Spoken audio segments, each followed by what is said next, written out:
প্রিয় ভিউয়ার্স, আসসালামু আলাইকুম। আজকে এখন যেখানে আছি এটা হলো দুবাই হারবার। এই জায়গাটার নাম দুবাই হারবার। তো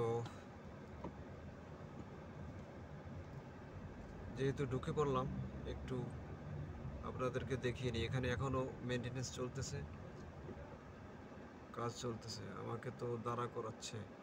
এই দেখেন, এখানে এদেশের সবাই সবাইকে রেসপেক্ট করে। এখন এখান থেকে এই যে ওরা মেনটেনেন্সের কাজ করতেছে, এই দেখছেন ছোট একটা গাড়ি। এটাকে কি কি গাড়ি বলে জানি, নামটা ভুলে গেলাম। তো আমাকে এখানে লেবার লোকেরা তার একটা লাঠিতে সে লাল কাপড় বাঁধা ছিল, সে আমাকে ইশারা করছে দাঁড়ানোর জন্য। সে এখানে নামবে, যাবে। তো এটা এখানে যেখানে এই পরিস্থিতিটা হয় সবসময় রেসপেক্ট করা হয়, সহজেই দাঁড়িয়ে যাওয়া হয়। আমি তাকে রাস্তা দিয়েছি, ঠিক আছে। তো এগুলি এখানে এভাবে খুব সহজভাবেই মেনে নেওয়া হয়। বাংলাদেশে কিন্তু এগুলি মানুষেরা মানতে চায় না। একজন একজনকে সহযোগিতা করা, সহজ করে দেখা সব কিছুতে, এইগুলি আমাদের বাংলাদেশে নাই, ঠিক আছে। তো এটা অনেক বড় দুঃখজনক।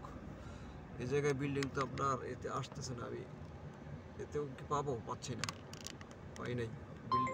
ঘুরালাম, তারপরও কিন্তু পাইলাম না। মোবাইল ঘুরিয়ে তারপরেও পেলাম না। অনেক বড় বড় বিল্ডিং।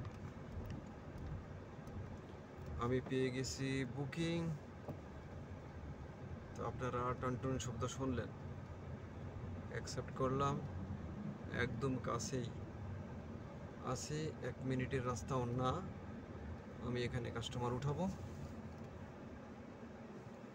তো এখান থেকে চেয়েছিলাম যে আপনাদেরকে অন্য সাইডটাও একটু দেখাবো। যেহেতু কাস্টমার পেয়ে গেছি একদম কাছে, আর অন্য সাইডে আর যাওয়া হলো না, দেখাচ্ছি না। অন্য আর এক ভিডিওতে অন্য সাইডটা দেখাবো। তো আজকে এখানে বন্ধ করতেই হচ্ছে, যেহেতু কাস্টমারের জায়গায় আমি চলে আসছি। আর এখানে নতুন বিল্ডিং আরও হচ্ছে। এই যে অনেক ক্রেন দেখতেছেন, ওই অনেক দূরে দেখা যাচ্ছে চরকা। ওই জায়গাটার নাম হয়েছে ব্লু ওয়াটার আইল্যান্ড। অনেক দূরে, ওটা কি দেখতে পারতেছেন? দেখি একটু জুম করলে, না জুম করলে আসতেছে না। অনেক দূরে ছোট করে দেখা যাচ্ছে। ওদিকে গেলেও ওই জায়গার ভিডিওগুলোও আপনাদেরকে দেখাবো। তো আজকে আমি এখানে চেষ্টা করলাম, আবার ইনশাল্লাহ আগামীতে আবার আসতেছি কালকে।